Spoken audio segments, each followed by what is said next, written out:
बहता नहीं है इसमें जल, बहता नहीं है इसमें जल, है नदी ही ये, है नदी ही ये, पर देती है कर्मों का फल।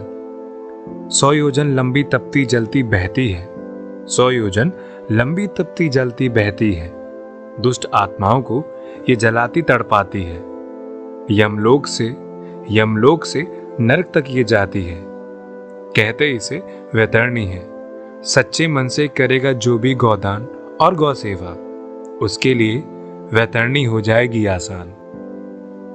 अगर आप लोग इन लाइनों से कुछ समझ पा रहे हो कि ये किस विषय पर है तो अच्छी बात है, और जो नहीं समझे हो तो उनके लिए ये ऑडियो रूपी कहानी और जानकारी से उन्हें इसके बारे में पता चलेगा और इस जानकारी से अच्छा और उन्हें जीवन में फायदा होगा।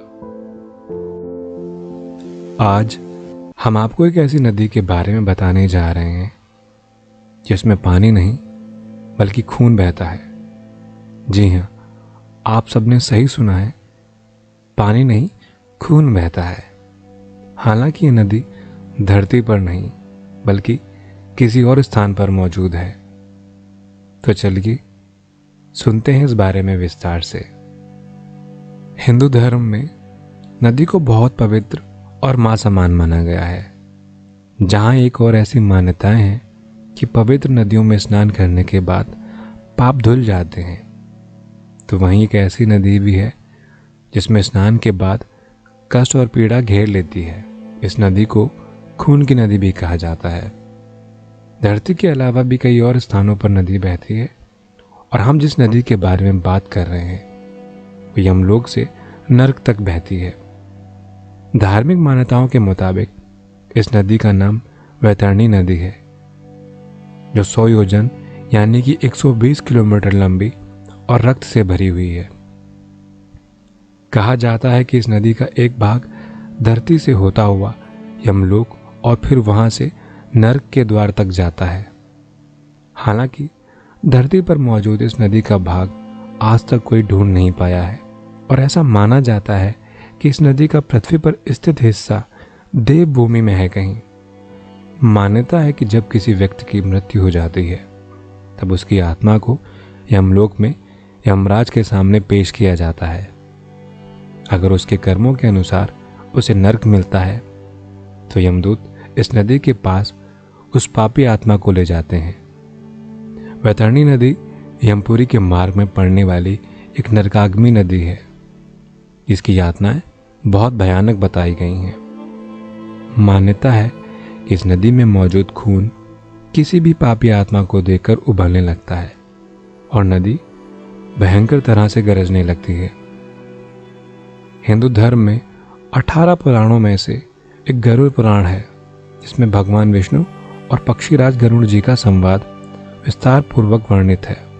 गरुड़ पुराण में धर्म से जुड़ी कई सारी विधियों, नियमों, कर्मकांडों आदि के बारे में बताया गया है।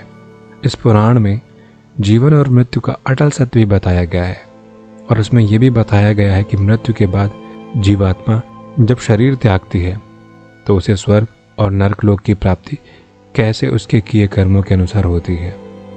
गरुड़ पुराण के अनुसार वैतरणी नदी दुष्ट और पाप करने वाले लोगों के लिए अति भयानक है।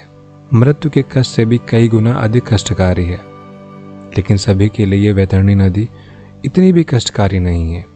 अच्छे कर्म करने वाली जीवात्माओं के लिए ये शांत और सरल है। गरुड़ पुराण के अनुसार जो पापी जीवात्माएं यमलोक के मार्ग को जाती हैं, उनको इस मार्ग के बीच वैतरणी नदी पार करनी पड़ती है। इस नदी में घोर अंधकार है। आग की तरह खौलती हुई ये नदी अनेक प्रकार की दुर्गंध सहित पदार्थों से भरी हुई है। लाल रक्त से भरी इस नदी को पापी जीवात्माएं पार करने से घबरा उठती हैं।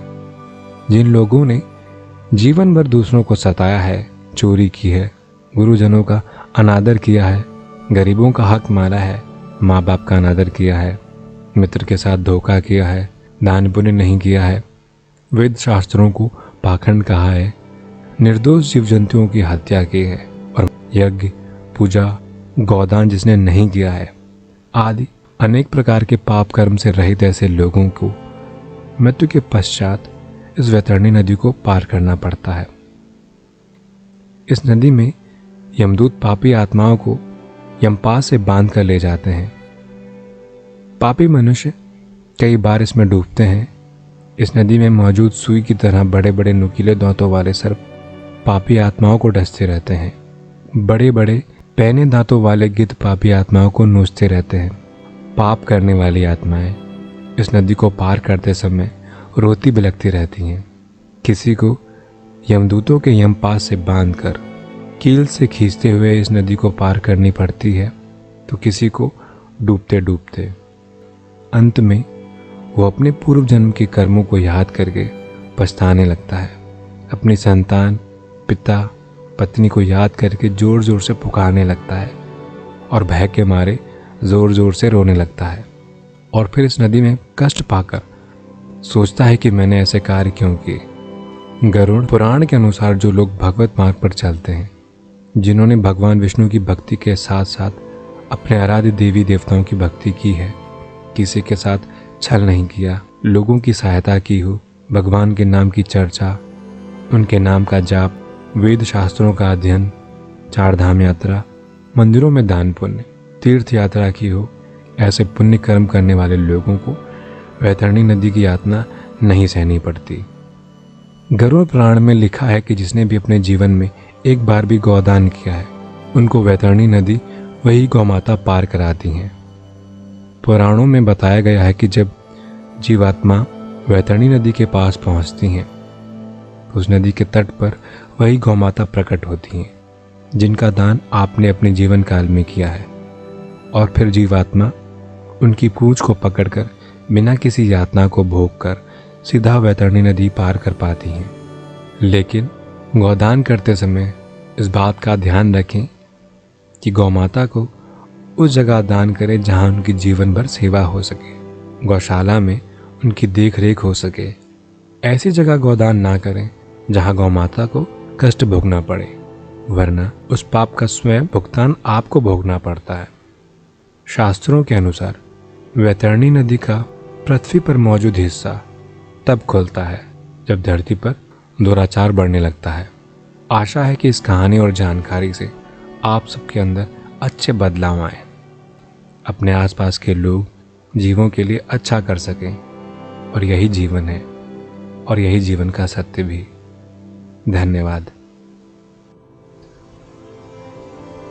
होप ये कहानी और ये जानकारी आपको अच्छी लगी हो। ऐसी और कहानी और जानकारी के लिए चैनल को लाइक करें, सब्सक्राइब करें और शेयर करें। धन्यवाद।